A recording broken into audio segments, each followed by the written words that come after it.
bang nak bang? Tak boleh? Tak boleh solatkan saya bang?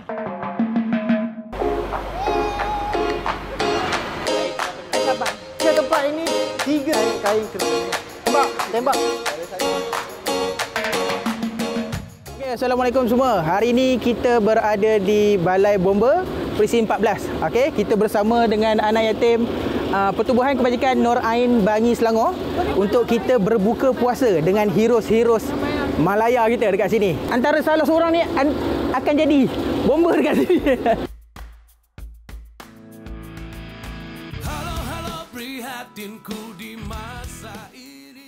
Adik-adik kena ingat, ya. Kalau kita boleh keluar, kita keluar terus. Sebab kebakaran dia tak tunggu kita. Padam api jangan guna air. Sedangkan bomba guna air kan. Maksud dia, bila kita guna air dengan jumlah yang sedikit dan putus-putus, dia akan memarakkan kebakaran. Mari rayakan semua pilihan. Yang mana nak ambil air, boleh ambil air segera. Takut. So kalau korang rasa macam mungkin ada yang gayat ke apa, kan? Boleh jadi. Boleh jadi juga. Nanti dia akan ada kusuf. Ya, asalkan kurang cukup zat je. Adik-adik tengok demo ya. Dia bukan boleh turun sesaja. Dia memerlukan skill. Sebab bila adik-adik turun dengan tanpa mengetahui macam mana nak cara dia, mungkin akan terhempas kat lantai.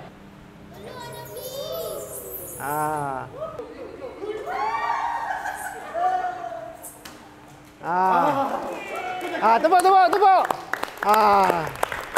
Yang ni nama dia Mimi kata. Yang ni Mimi. Boleh jadi robot ni. Kalau kita call 999, hello, kucing saya naik pokok tak boleh turun contohnya kan. So maksudnya bomba terima itu sebagai satu aduan yang rasmi ke ataupun prank call? Rasmi. Walaupun anak kucing. Betul.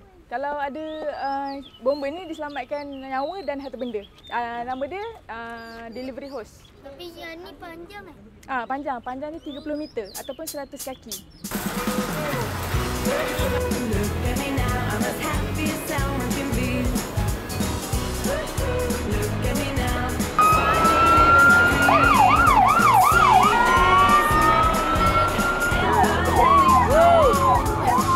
Okey, kita hari ini bukan saja kita datang ke Balai Bomba Presin 14 untuk buka puasa, tapi kita juga telah berjaya membuka keinginan-keinginan yang sebelum kita tak pernah mimpi pun. Iaitu naik kereta bomba. Tu tangki gas. Oh, abang ni buat lift.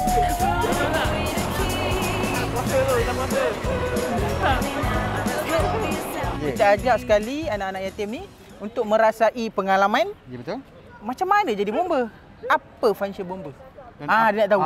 Semua benda boleh buat. Saya ingatkan padam api je bang. Kalau anak-anak yatim ni pun first time di sini, saya pun first time. Kita bagi tahu dengan pakcik-pakcik yang kat masjid tu mungkin siapa yang nak join kan, kita bawa ke Balai Bomba ni, boleh kita buat program sekali. Terima kasih Bomba Presin 14 Putrajaya. Terima kasih kepada anak yatim Nurul Ain. Nur Ain. Bersama. Prihatinku di masa ini, bakarkan semangat tanpa had. Ayo bangkit menuju masa yang cemerlang. Lihatlah ke depan, kita happy bersama. Okey, Puan Murni, Timbalan Ketua Balai Bomba dan Peternak Putrajaya Presin 14. 14 betul. Hebat tu Puan. Adakah hari ni datang ramai-ramai ni menjadi satu ketakutan juga Puan? Tak. Kita memang dah biasa terima sambutan daripada pihak luar lah. Maksudnya lawatan dan kita pun adakan birthday party untuk anak-anak yang nak sambut. So, kita nak cakap terima kasih kepada Bomba 14. Terima kasih kepada Puan sebab menyediakan ruang dapat solat, dapat makan, seronok semua ramai-ramai ni boleh naik kereta bomba kan. Itu sebenarnya dia orang excited sebenarnya tu kan. Bukan dia orang je Puan, kita orang pun sama. Semua sekali.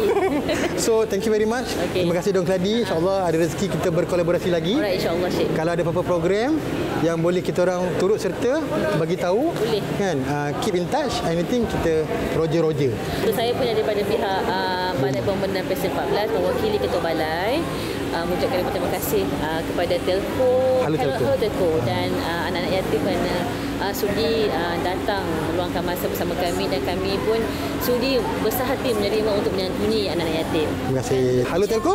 Happy bersama. Halo Telco. Happy bersama.